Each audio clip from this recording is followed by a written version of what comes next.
Hello everyone, this is Mrs. Mess Hall, and in the spirit of Christmas, I'm going to show you guys how to make ornament sugar cookies. So let's get started. As with any cookie recipe, the first step is to cream your butter and sugar, and this is probably the most vital step.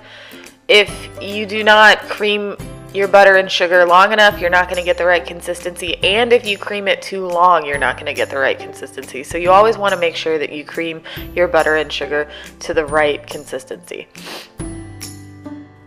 And of course, you want to make sure that you're scraping the sides of your bowls, that you're getting everything off the beater. You want to make sure that you get everything fully incorporated in this first step. If you have big chunks of butter or big chunks of sugar, when you go to add your flour, you're not going to get a good product. It's going to be lumpy, and then you're going to go to bake it and you're going to have melted butter on your pan because it wasn't fully incorporated. So now we're going to go ahead and add our egg and our vanilla extract. And once that's fully blended, we're going to scrape our bowl again. You want to make sure that you get the bottom of the bowl as well as the sides. A lot of people just tell you to scrape down the sides of your bowl, but if you do not get that bottom, when you go to scoop out your last cookie, it's going to be the one that spreads the thinnest, and it's because if you don't get the bottom, it's not going to be fully incorporated when you get the last of your cookies.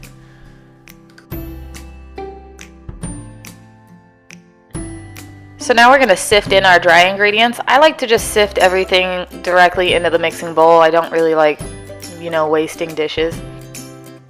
So sifting your dry ingredients, again, is going to get you a much better product. It's going to break apart those lumps that are in the flour, and especially like in your baking powder or baking soda, it can get quite lumpy if it's been sitting for a while. So you really want to make sure that you get those clumps breaking up and you really aerate your dry ingredients. And we're just going to have our mixer on the stir mode. You do not need to over mix your cookie dough at this point. You're really just stirring in those dry ingredients until everything's incorporated. So once our dough is done, we're going to wrap it in plastic wrap and allow it to refrigerate for a minimum of 1 hour. This is going to make rolling it out and cutting it substantially easy. And once it's time to bake your cookies, once they're cut, with the cold dough, they're going to hold their shape so much nicer, and you're going to come out with such a clear-cut cookie. So you really do not want to rush your refrigeration time.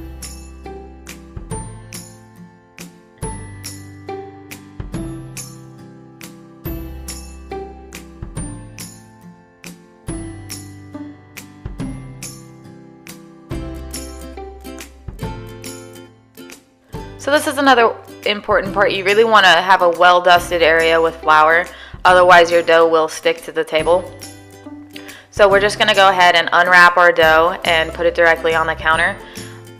I refrigerated mine a little too long, so when I go to roll it out, the dough cracked a little.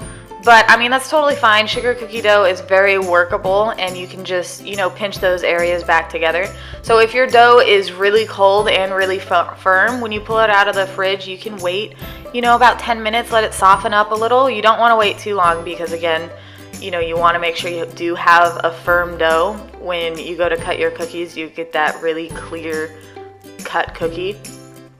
But again, if your dough cracks, you just, pinch it back together just like I'm doing right now. And then you keep rolling. Cookie dough is very forgiving when it comes to rolling out. And you don't have to really get a defined shape. Mine's all oblong, because it doesn't have to be a perfect circle. We're just cutting cookies.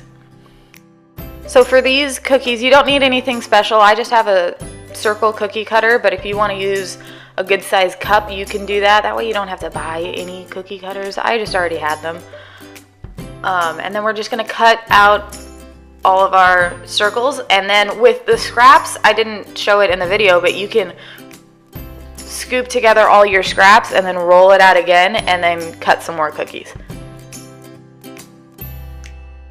So, and I just made a very basic frosting for this. It's just, powdered sugar and some lemon juice. You can add, different extracts if you want. I added vanilla. And this is just a very basic cookie frosting recipe. So, and I'm also just sticking with white. You can add food coloring if you like, but because I have a bunch of different sprinkles for decorating, I just left it white and I let the sprinkles kind of change the colors of the ornament. But again, you can add all different kinds of food coloring. You can, you know, really decorate these ornaments the way you want. So I'm not, you know, a professional cookie froster, so I just took a basting brush and brushed the cookies with the frosting, and like I said, I'm decorating it with sprinkles, so the base of it does not have to, you know, be like those cookie decorating videos you see all the time. You know, we're just coating the cookie with frosting, and then we're gonna let the sprinkles, you know, really cover the cookie. And once you have your cookie, you know, decorated the way you want, we're just gonna stick a Rolo at the edge of the cookie to look like the little hanging part of the ornament, and you have your ornament cookie. It looks like it could go on your tree. So guys, if you like this video, please give this video a thumbs up and subscribe to my channel for more weekly videos.